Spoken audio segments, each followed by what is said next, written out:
নিউরোলজির অধ্যাপক রহমান খান খুবই বিরক্ত হচ্ছেন। তার ইচ্ছা করছে সামনে বসে থাকা বেকুবটার গালে শক্ত করে থাপ্পড় দিতে। বেকুবটা বসেছে তার সামনে টেবিলটার অন্য প্রান্তে, এত দূর পর্যন্ত হাত যাবে না। অবশ্যই তার হাতে প্লাস্টিকের লম্বা স্কেল আছে। তিনি স্কেল দিয়ে বেকুবটার মাথায় ঠাস করে বাড়ি দিয়ে বলতে পারেন, জাভাক কি কারণে এই কাজটা তিনি করতে পারলেন না তা দ্রুত চিন্তা করলেন। প্রথম কারণ, বেকুবটা তার ছেলেকে নিয়ে এসেছে।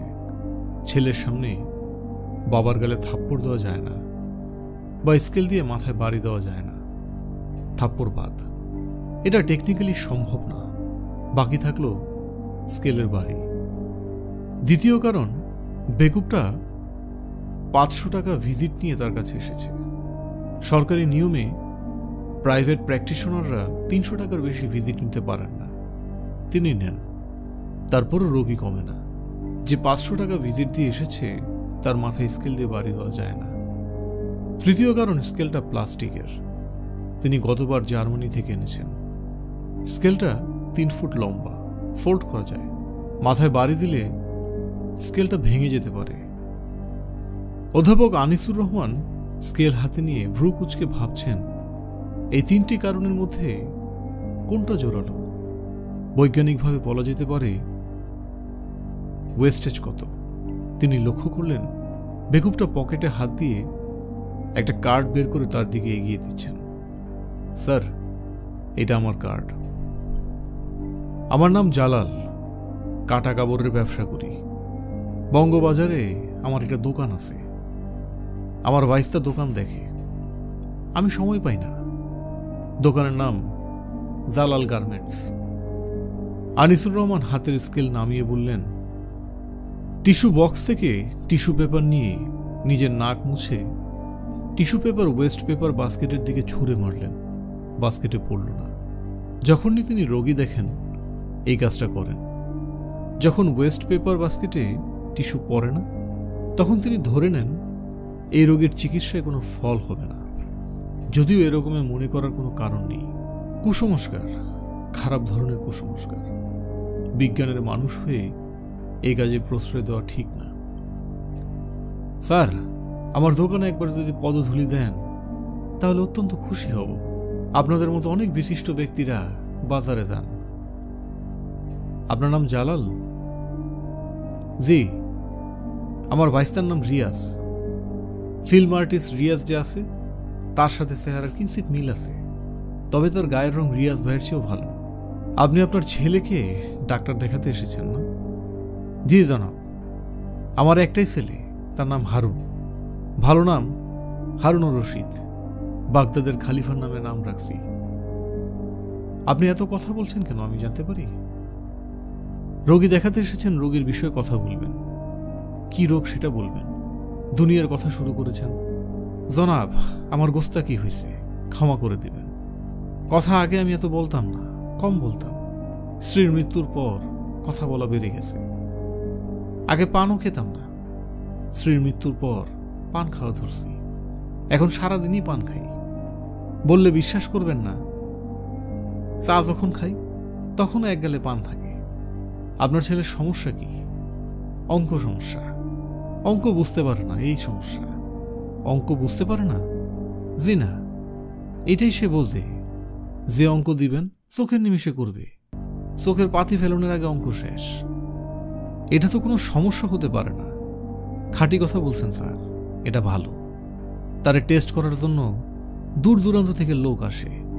একবার টেলিভিশন থেকে এসেছিল, ম্যাগাজিন অনুষ্ঠানে নিয়ে যাবে, নিয়ে গেছিল। ম্যাগাজিন অনুষ্ঠানটা আপনি দেখছেন কিনা আমি জানি না, অনেকেই দেখছে। আমি নিজে দেখতে পারিনি। বেছে বেছে অনুষ্ঠান চলার সময় কারেন্ট ছিল না। অনুষ্ঠানের শেষে ছিল একটা পুরনো দিনের গান, আমার স্বপ্নে দেখা রাজকন্যা থাকে 7 সাগর আর 13 নদীর পার। ওইটা শুধু দেখছি। সাগরিকা ছবির গান। সাগরিকা ছবিটাও দেখছি, উত্তম সুচিত্রার ছবি। জালাল সাহেব। জি। আপনি আপনার ছেলেকে নিয়ে চলে যান। এই ছেলেকে আমার দেখার কিছু নাই। আমি নিউরোলজির কোনো সমস্যা হলে দেখি।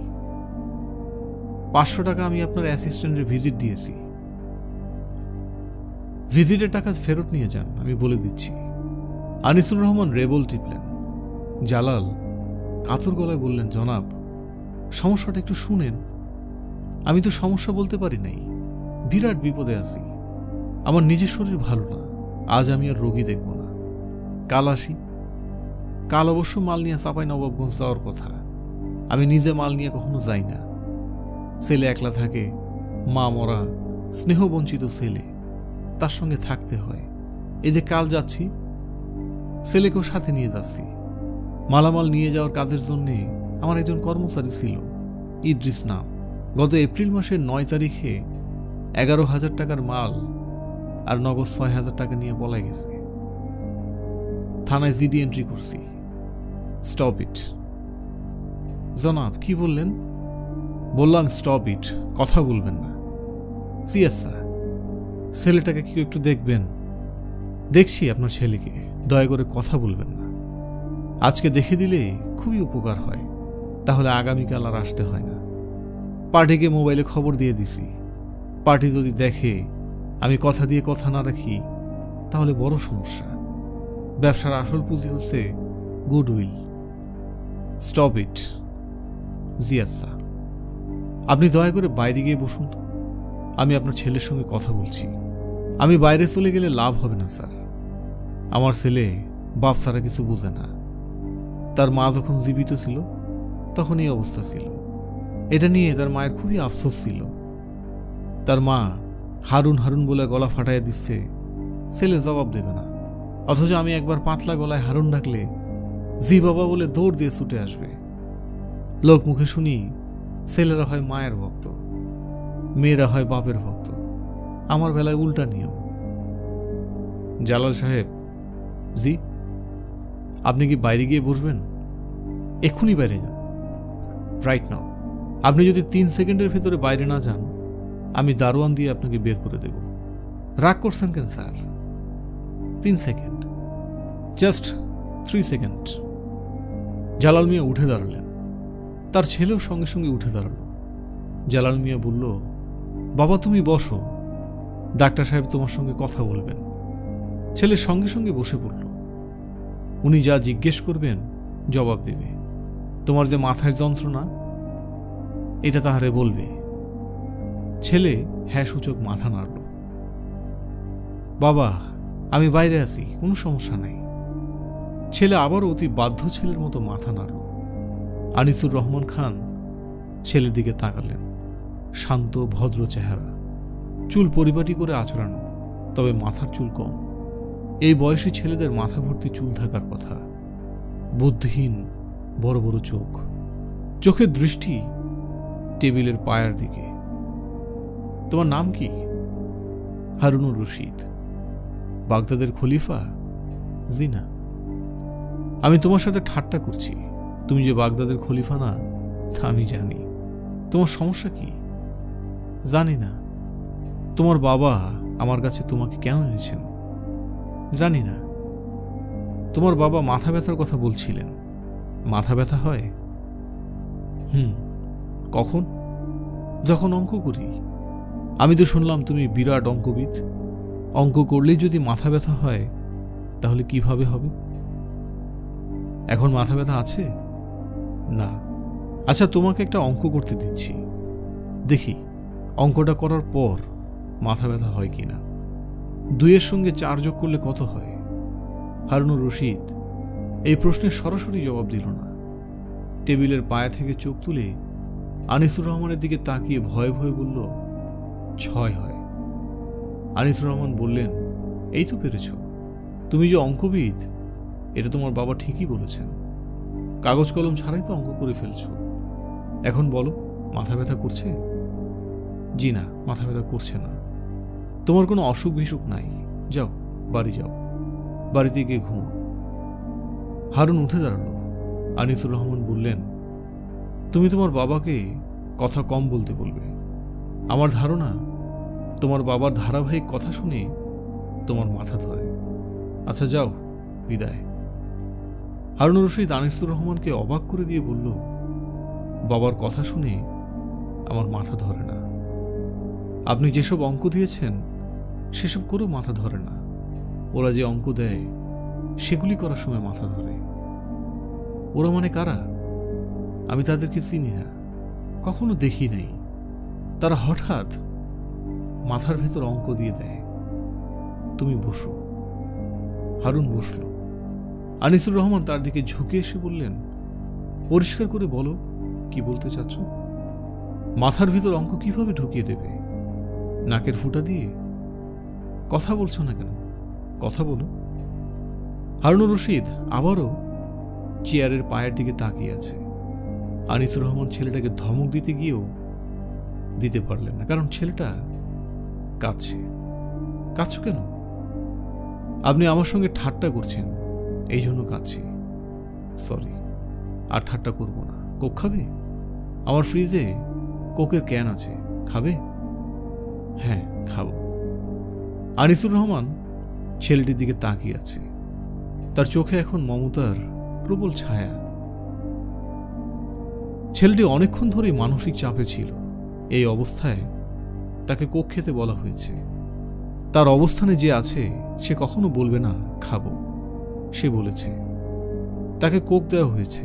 সে আগ্রহ নিয়ে চুমুক দিচ্ছে। তার দৃষ্টি চেয়ারের পায়ে, চোখ তুলে তাকাচ্ছে না। ছেলেটার চেহারা সুন্দর, বেশ সুন্দর। চেহারায় মায়ার ভাব অত্যন্ত প্রবল। দরজায় শব্দ হলো। ছেলের বাবা মাথা বের করে বলল, স্যার আসবো? আনিসুর রহমান কঠিন গলায় বললেন, না। জি আচ্ছা স্যার, আমি বাইরে আছি। 1 মিনিট যদি সময় দেন, হারুনের মূল বিষয়টা বলি। সে গুছায় বলতে পারবে না, নার্ভাস প্রকৃতির ছেলে। আপনি বাইরে বসুন। জি আচ্ছা স্যার, প্রয়োজন হলে ডাক দিবেন, আমি আসি। অল্প কিছুক্ষণের জন্যে শুধু রাস্তার পাশে পান সিগারেটের দোকানটায় যাব। পান শেষ হয়ে গেছে। স্যার, আপনার জন্য কি একটা পান নিয়ে আসবো? আমার কাছে ময়মনসিংহে খুব ভালো জর্দা আছে, মিক্সার জর্দা। আপনি বাইরে থাকুন তো, দরজা ভিড়িয়ে দিন। অনেক কথা অল্প সময় বলে ফেলেছেন। দরজা বন্ধ হলো। আনিসুর রহমান ছেলেটির দিকে তাকিয়ে বললেন, তুমি বলতে চাচ্ছ তোমার মাথার ভিতরে কারা যেন অঙ্ক ঢুকিয়ে দেয়? জি। আর তুমি সেই অঙ্ক করতে থাকো? জি।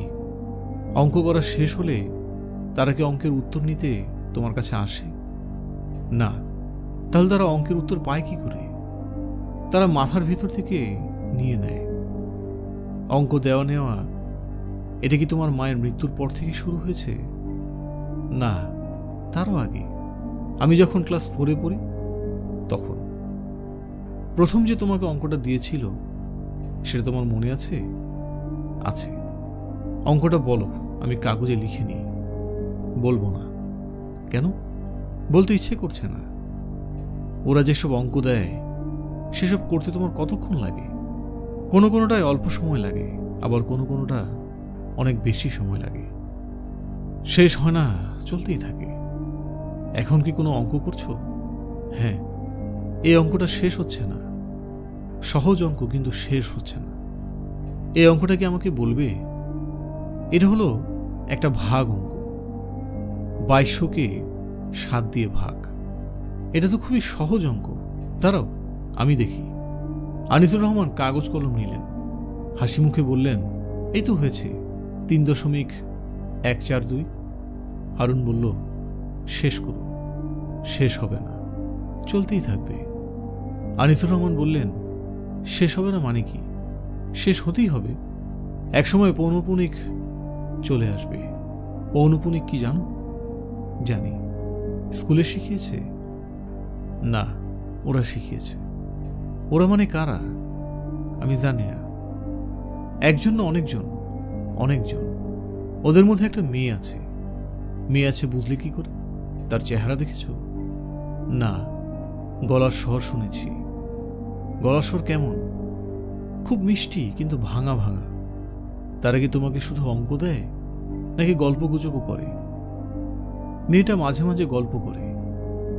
কি বলে?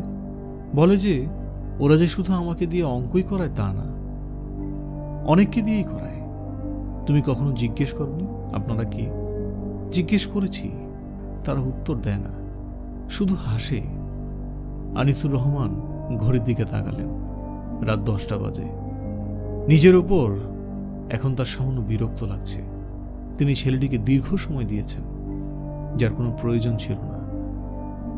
এরা ছিল শেষ রোগী, এজন্য সময়টা দেওয়া হয়েছে। তাছাড়া আগামীকাল শুক্রবার, তার চেম্বার বন্ধ। ছেলেটা সুস্থ এবং স্বাভাবিক, সামান্য কিছু মানসিক সমস্যা হয়েছে হয়তো। সেই সমস্যার সমাধান সাইকিয়াট্রিস্টরা করবেন, তিনি সাইকিয়াট্রিস্ট না। এই বিষয়টাই ছেলের বাবাকে বুঝিয়ে বলে দিতে হবে। তবে উজবুকটার সঙ্গে কথা না বলতে পারলে ভালো হতো। তার সঙ্গে কথা বলার অর্থই একটা উপন্যাসের অর্ধেকটা শুনে ফেলা। আনিসুর রহমান বাসায় ফিরে এলেন রাত 11টায়, আধা ঘন্টা দেরিতে। তার রুটিন 10:30টার ভেতর বাসায় ফেরা, বড় একটা তাওয়াল জড়িয়ে খালি গায়ে রকিং চেয়ারে খানিকক্ষণ বিশ্রাম নেওয়া। বিশ্রাম করতে করতেই খবরের কাগজ পড়া। সবাই খবরের কাগজ পড়ে ভোরে, তিনি এই সময় পড়েন। তার বক্তব্য, কিছু কিছু খাবার আছে টাটকা, খেতে ভালো না, একটু বাসি হলে ভালো লাগে। বাংলাদেশের খবরও সেই পর্যায়ে, বাসি ভালো, টাটকা ভালো না। খবরের কাগজ পড়তে পড়তে তিনি ঘরে ব্রিউ করা এক মগ কালো কফি খান। তার একমাত্র কন্যা জেনিফারের সঙ্গে গল্প করেন, স্ত্রী রুমানার সঙ্গে কথা বলেন। ঠিক 11টায় বাথরুমে ঢুকে যান। বাকি আধ ঘন্টা কাটে বাথরুমের বাথটাবে। বাথটাব ভর্তি থাকে পানি। তিনি গলা পর্যন্ত ডুবিয়ে পানিতে শুয়ে থাকেন। মগ ভর্তি কফি তখনও শেষ হয় না। তিনি কফিতে চুমুক দেন এবং বাথরুমের দরজা থাকে খোলা। জেনিফার যাতে বাথরুমে আসা যাওয়া করতে পারে, তার জন্য এই ব্যবস্থা। জেনিফার স্কলাস্টিকায় 5th গ্রেডে পড়ে। সে বাবার অসম্ভব ভক্ত। বাবা যতক্ষণ বাসায় থাকেন ততক্ষণই কিছু সময় পর পর তার বাবার সঙ্গে কথা বলা চাই। তিনি আজ দেরি করে ফিরলেন, কিন্তু সময় মতোই বাথরুমে ঢুকে গেলেন। মাঝখানের আধ ঘন্টার কার্যক্রম বাতিল হয়ে গেল। জেনিফার তাকে কফি মগ দিয়ে গেল, মিষ্টি করে বলল, খবরের কাগজ দেব বাবা? আনিসুর রহমান বললেন, না। তুমি কি আজ রাতে আমার সঙ্গে মুভি দেখবে? দেখতে পারি, কাল ছুটি, কাজে রাত জাগা যেতে পারে। ভালো কোনো মুভি আনিয়ে রেখেছিস? অ্যামেডিউস দেখবে? বিষয়বস্তু কি? মোজার্টের লাইফ। এইসব হাইফাই জিনিস আমার ভালো লাগবে না। ভূত প্রেতের ছবি আছে না, অনেকগুলি আছে, কোনটা দেখবে? যেটা সবচেয়ে ভয়ঙ্কর সেটা। ভালো কথা, মা তোর ক্যালকুলেটর আছে না? আছে। একটা কাজ করতো, চট করে 22কে 7 দিয়ে ভাগ করে রেজাল্টটা নিয়ে আয় তো। কেন? এমনি। আনিসুর রহমান গায়ে সাবান ডলতে লাগলেন। আজকের কফিটা অন্য দিনের চেয়ে খেতে ভালো লাগছে। এটা চিন্তার বিষয়। তিনি দীর্ঘদিনের অভিজ্ঞতায় দেখেছেন, যে রাতে কফি খেতে খুবই ভালো লাগে, সে রাতের খাবার খেতে ভালো হয় না। তিনি দুপুরের একটা কলা এবং স্যান্ডউইচ খান। রাতের খাবারটা এই জন্যই তার খুব জরুরি। জেনিফার বাথরুমে ক্যালকুলেটর নিয়ে ঢুকল, মিষ্টি করে বলল, ভাগ করেছি, রেজাল্ট হয়েছে 3.14185717। আনিসুর রহমান বললেন, এই পর্যন্তই? জেনিফার বলল, আমার ক্যালকুলেটরের দশমিকের পর 8 ডিজিট পর্যন্ত হবে, তার বেশি হবে না। আচ্ছা ঠিক আছে, তুমি এটা দিয়ে কি করবে? এমনি, কোনো কারণ নেই। আজকের রাতে রান্না কি? আজ রাতে তোমার খুব পছন্দের খাবার আছে, ইলিশ মাছের ডিমের ভুনা, কাতল মাছের মাথার মুড়িঘণ্ড। মাংস নেই? মনে হয় না। মাংস রান্না করতে বলবো? দরকার নেই। তুই একটা কাজ করতো না, এই অঙ্কটাই কম্পিউটার করে দেখতো, আরো কোনো ডিজিট পাওয়া যায় কিনা। কেন বাবা?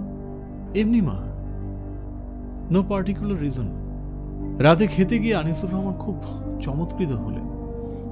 মাছ ছাড়াও 2 ধরনের মাংস আছে, মুরগির ঝাল ফ্রাই, গরুর কলিজা ভুনা। একজন ডাক্তার হিসেবে কলিজা ভুনার মতো হাই কোলেস্টেরল ডায়েটের খাওয়া একেবারে উচিত না, কিন্তু যাবতীয় হাই কোলেস্টেরল ডায়েট তার অতি পছন্দ। রোমানা বললেন, তুমি জেনিফারকে দিয়ে পাই এবং ভ্যালু বের করাচ্ছ কেন? আনিসুর রহমান বললেন, 2200কে 7 দিয়ে ভাগ করতে বলেছি, এটা হলো পাই। পরিধি ডিভাইডেড বাই ব্যাস, পরিধি হচ্ছে 2 পাই আর, আর ব্যাস হচ্ছে 2r, ভাগ করলে থাকে পাই। তুমি এসব জানো কিভাবে? রোমানা বললেন, তুমি প্রায় ভুলে যাও যে আমি ফিজিক্স পড়েছি। আনিসুর রহমান বললেন, এটা তো ফিজিক্স না, এটা হলো ম্যাথ। রোমানা বললেন, চুপ করে খাও তো, কোনটা ফিজিক্স কোনটা ম্যাথ তা নিয়ে তোমার গবেষণা করতে হবে না। আনিসুর রহমান বললেন, পাই বস্তুটার মান কত? মান হলো 3.14। তা হবে কেন? এটা তো 0.14-এ শেষ হয় না, চলতেই থাকে। চলতে থাকলেই সব সংখ্যা নিতে হবে, দরকার কি? আনিসুর রহমান বললেন, তা ঠিক, কোনো দরকার নেই, পণ্ডশ্রম, একেবারেই পণ্ডশ্রম। রোমানা বললেন, তুমি ডাক্তার মানুষ, তুমি পাই নিয়ে হইচই করছো কেন? আনিসুর রহমান বললেন, হইচই করছি কোথায়? হইচই করছি না তো। রান্না কেমন হয়েছে? অসাধারণকে 10 দিয়ে গুণ করলে যা হয় তাই হয়েছে। পৃথিবীর শ্রেষ্ঠ কলিজা ভুনা আজ রাতে খেলাম, ইলিশ মাছের ডিমের চেয়েও ভালো হয়েছে। এই তো এক সমস্যায় ফেললে, শ্যাম রাখি না রাধা রাখি? রোমানা বললেন, তুমি ডাক্তার মানুষ, ডাক্তারি নিয়ে থাকো, পায়ের মান, বাংলা সাহিত্য এইসবে যাওয়ার দরকার নেই। শ্যাম রাখি না রাধা রাখি বলে আসলে কিছু নেই। বাক্যটা হলো শ্যাম রাখি না কুল রাখি। ওহো, সরি সরি, সরি বলারও কিছু নেই, শুধু শুধু সরি বলছো কেন? আনিসুর রহমান বললেন, সরি বলার জন্য সরি। রাতটা তার খুব ভালো কাটলো। 3 জন মিলে ফ্রাইডে দ্য 13th মুভিটা দেখলেন। ছবি দেখে ভীত হওয়ার আনন্দ পুরোপুরি উপভোগ করে রাতে ঘুমোতে গেলেন।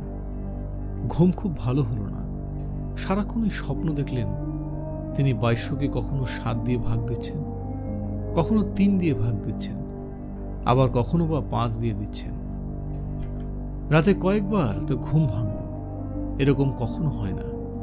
তিনি ঘুমের ট্যাবলেট ছাড়াই এক ঘুমে রাত পার করার মানুষ। পরের 3 সপ্তাহ আনিসুর রহমানের অতি ব্যস্ততায় কাটল। তিনি ব্যাঙ্গালোরের একটি সেমিনারে অ্যাটেন্ড করতে গেলেন। ফিরে এসে রাজশাহী মেডিকেল কলেজের MBBS ফাইনাল পরীক্ষার এক্সটার্নাল এক্সামিনার হিসেবে রাজশাহী গেলেন। রোমানার এক খালাতো বোনের হুট করে বিয়ে ঠিক হয়ে গেল। সেই বিয়ের অনুষ্ঠানে যোগ দিতে চিটাগাং গেলেন। তবে এর ফাঁকে ফাঁকে পাই বিষয়ক কিছু তথ্য সংগ্রহ করলেন। যেমন 1, এই সংখ্যাটির মান এখনো নির্ণয় করা যায়নি। অতি শক্তিমান কম্পিউটারের সাহায্যে চেষ্টা করা হয়েছে। সংখ্যা দশমিকের পর চলতেই থাকে, কখনো পৌনপুনিক আসে না। 2, মহান গ্রিক অঙ্কবিদ পিথাগোরাসের ধারণা পাই প্রকৃতির একটি রহস্যময় বিষয়। যিনি এই রহস্য উদ্ধার করতে পারবেন তিনি প্রকৃতির একটা বড় রহস্য উদ্ধার করতে পারবেন। 3, আমেরিকান অ্যাস্ট্রোনমার কার্ল সোগান পায়ের রহস্য নিয়ে একটা বই লিখেছেন, যে বইয়ের বিষয়বস্তু হচ্ছে পায়ের মানে ঈশ্বর কিছু বলতে যাচ্ছেন, এটা তার ভাষা। তিনি এর মধ্যে হারুন রশিদ নামের ছেলেটির খোঁজ করার চেষ্টা করলেন। সমস্যা হলো ছেলেটির নাম ছাড়া তার আর কিছুই মনে নেই। ছেলেটার বাবা একটা ভিজিটিং কার্ড দিয়েছিলেন, সেই কার্ড তিনি ফিরিয়ে দিয়েছেন। কোথায় যে তার একটা দোকান বা শোরুম আছে বলেছিলেন সেটাও মনে নেই। শুধু মনে আছে সেই দোকানে ভদ্রলোকের এক আত্মীয় বসে, যার চেহারা ফিল্মের কোনো নায়ক বা নায়িকার চেহারার মতো। এই তথ্য দিয়ে কাউকে খুঁজে বের করা নিতান্তই অসম্ভব ব্যাপার। তারপরও তিনি তার অ্যাসিস্ট্যান্টকে দায়িত্বটা দিলেন। ঢাকার সবকটা স্কুলে সে যাবে, সেখানে হারুন রশিদ নামে 11-12 বছরের কোনো ছেলে আছে কিনা তা খোঁজ করবে। সেই অনুসন্ধানেও কোনো ফল হচ্ছে না। আনিসুর রহমানের জীবনযাপন পদ্ধতি সম্পূর্ণ পরিবর্তন হয়েছে। তিনি এখন আর রাত 10:30টায় বাসায় ফেরেন না, তিনি ফেরেন রাত 11টায়। এই আধ ঘন্টা সময় গভীর নিষ্ঠায় পায়ের মান বের করার চেষ্টা করেন। হলুদ মলাটে 100 পৃষ্ঠার একটা বাঁধানো খাতা তিনি কিনেছেন। খাতার পাতার অর্ধেকের বেশি লিখে ফেলেছেন। অঙ্ক এখনো চলছে। কাজটা করে তিনি আনন্দ পাচ্ছেন। 10টা বাজার পরপরই তিনি অস্থির বোধ করেন কখন অঙ্ক শুরু করবেন। খাতাটা তিনি বাড়িতে নেন না। অতি মূল্যবান বস্তুর মতো চেম্বারের ড্রয়ারে তালাবদ্ধ করে রাখেন। খাতা বিষয়ে বা অঙ্ক বিষয়ে তিনি কারোর সঙ্গে কোনো কথা বলেন না। মাঝে মাঝে তার স্ত্রী উদ্বিগ্ন হয়ে প্রশ্ন করেন, তোমার কি কোনো সমস্যা যাচ্ছে? তোমাকে সবসময় অস্থির লাগে কেন? তিনি হড়বড় করে বলেন, কই, অস্থির না তো। রাতে মনে হয় তোমার ভালো ঘুমও হয় না। প্রায় শুনি তুমি বিড়বিড় করছো। আমার ঘুমের কোনো সমস্যা নেই। একজন ডাক্তার কি দেখাবে? খামাখা কেন ডাক্তার দেখাবো? তাহলে চলো কিছুদিন বাইরে থেকে ঘুরে আসি। চলো যাই। কোথায় যেতে চাও? মালয়েশিয়া যাবে? শুনেছি খুব সুন্দর জায়গা। যেতে পারি। আনিসুর রহমান 15 দিনের জন্য সবাইকে নিয়ে মালয়েশিয়া গেলেন। খাতারা সঙ্গে নিলেন না। 15 দিন আনন্দ করেই কাটালেন। দেশে ফিরে আবার সেই আগের রুটিন। তবে অঙ্ক করার সময় আরেকটু বাড়ালেন। এখন তিনি অঙ্ক করেন 45 মিনিট। বাসায় আগের মতো 11টায় ফেরেন। রোগী দেখেন 15 মিনিট কম। 6 মাসের ভেতর আনিসুর রহমানের খাতার সংখ্যা হলো 10। অঙ্ক করার সময়ও বাড়ল। তিনি এখন ঘড়ি ধরে 1 ঘন্টা সময় দেন অঙ্কের পেছনে। তার বড় ভালো লাগে। 1 ডিসেম্বর মাসের কথা। ঝাঁকিয়ে শীত পড়েছে। কোল্ড ওয়েভ শুরু হয়েছে। নেমেছে কুয়াশা। আনিসুর রহমান চেম্বারে বসে আছেন। রাত 8টা। 2জন রোগী এলো। তাদের দেখা শেষ হয়েছে। চেম্বারে আর কেউ নেই। আনিসুর রহমান তার অ্যাসিস্ট্যান্টকে ছুটি দিয়ে দিয়েছেন। তার নিজের মনে খুব আনন্দ। 3 ঘন্টা টানা সময় পাওয়া গেছে। মন লাগিয়ে অঙ্ক করা যাবে। তিনি নতুন একটা খাতা বের করলেন। আর তখন তার মাথার ভেতর কি একজন কথা বলে উঠল। মেয়ের গলা, অতি মিষ্টি গলা, তবে ভাঙা ভাঙা। আনিসুর রহমান ভালো আছেন? কে? কে? আমরা আপনার নিবেদন দেখে খুশি হয়েছি। কে? আপনারা কে? এখন থেকে আমরা আপনার সঙ্গে সঙ্গে থাকব। আপনাকে অঙ্ক করতে সাহায্য করব। আপনারা কে? আমরা কে সেটা জরুরি না। যে অঙ্কটা আপনি করছেন সেটা জরুরি। আনিসুর রহমান হতাশ গলায় বললেন, আমার কি মাথা খারাপ হয়ে গেছে? আজে বাজে কথা বলে সময় নষ্ট করবেন না। অঙ্কটা করুন। এই অঙ্কটা কি কখনো শেষ হবে? না।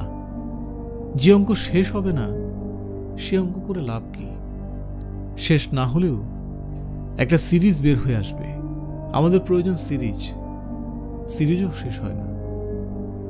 সিরিজ কি? 1, 2, 3, 4, 5, 6 একটা সিরিজ যেটা চলতে থাকে। আবার 2, 4, 6, 8, 10 আরেকটা সিরিজ। কোনো সিরিজই শেষ হয় না। একই অঙ্ক কি আপনারা অনেককে দিয়ে করাচ্ছেন? আমি যতদূর জানি হারুনুর রশিদও এই অঙ্ক করছে। যেই মুহূর্তে আপনি শুরু করেছেন আমরা হারুনকে সরিয়ে দিয়েছি। তাকে অন্য কাজ দিয়েছি। তাকে সিরিজ করতে দিয়েছি। হারুনের সঙ্গে কি যোগাযোগ করা যায়? অবশ্যই যায়। সে আমাদের সঙ্গে আছে। একদিন আমরা আপনাকেও আমাদের সঙ্গে নিয়ে নেব। কবে সেটা তো এখন বলতে পারছি না। হারুনের সঙ্গে কথা বলবেন? হ্যাঁ, আরেকদিন কথা বলিয়ে দেব। কেমন? আচ্ছা, অঙ্ক করুন। আচ্ছা। হারুনুর রশিদের খোঁজ পাওয়া গেছে। তার বাবা এসে খবর দিয়ে গেছেন ছেলেটা মারা গেছে অক্টোবরের 11 তারিখ। মাথায় প্রবল যন্ত্রণা হয়েছিল। হাসপাতালে নিতে নিতে সে মারা যায়। মৃত্যুর সময় তার নাক দিয়ে গলগল করে রক্ত পড়ছিল। ছেলের বাবা কাঁদতে কাঁদতে বলল, স্যার, আমি আপনার কাছে এসেছি কারণ ছেলেটা প্রায় আপনার কথা বলতো। ছেলেটার হয়তো আরো অনেক কথা বলার ছিল। আনিসুর রহমান তাকে সুযোগ দিলেন না। মানুষের সঙ্গে কথা বলে তিনি এখন সময় নষ্ট করেন না। তিনি কাজ করে যান। কাজটা প্রয়োজন, অন্য সব কিছুই অপ্রয়োজনীয়। গল্পটা এখানেই শেষ। ধৈর্য ধরে গল্প শোনার জন্য ধন্যবাদ। কুপির আলো এবং আলো ছায়াতে তো গল্প উপন্যাস শোনাবই, তবে ভূত নেশুনে সরাসরি আপনাদের সাথে থাকব। আশা করি সাবস্ক্রাইব করে পাশে থাকবেন এবং ফেসবুক পেজেও যুক্ত হবেন। স্ক্রিনে দেওয়া মেইল অ্যাড্রেসে কিংবা ফেসবুক পেজে কথা হবে। আপনাদের পাঠানো মেইল আপনাদের পড়ে শোনাবো। আপনাদের সাথে ঘটা কিংবা আপনাদের কাছের মানুষদের সাথে ঘটা কোনো ভয়াবহ অভিজ্ঞতা বা অদ্ভুত কোনো স্বপ্ন আপনাদের সাথে শেয়ার করব। আপনারা আপনাদের নিজেদের এবং আত্মীয়দের সাথে ঘটে যাওয়া কোনো দুর্ঘটনা বা দুঃখ স্মৃতি কিংবা রহস্যময় কোনো স্মৃতি আমাদের সাথে শেয়ার করতে পারেন। অবশ্যই আপনারা মেইল করবেন এবং আমাদের সাথে যুক্ত থাকবেন। আপনার মতামত দিয়ে আরও কিভাবে আমরা ভূত নেশনের এপিসোডগুলোকে ভালো করতে পারি সেই সম্পর্কে মতামত জানাবেন। ধন্যবাদ।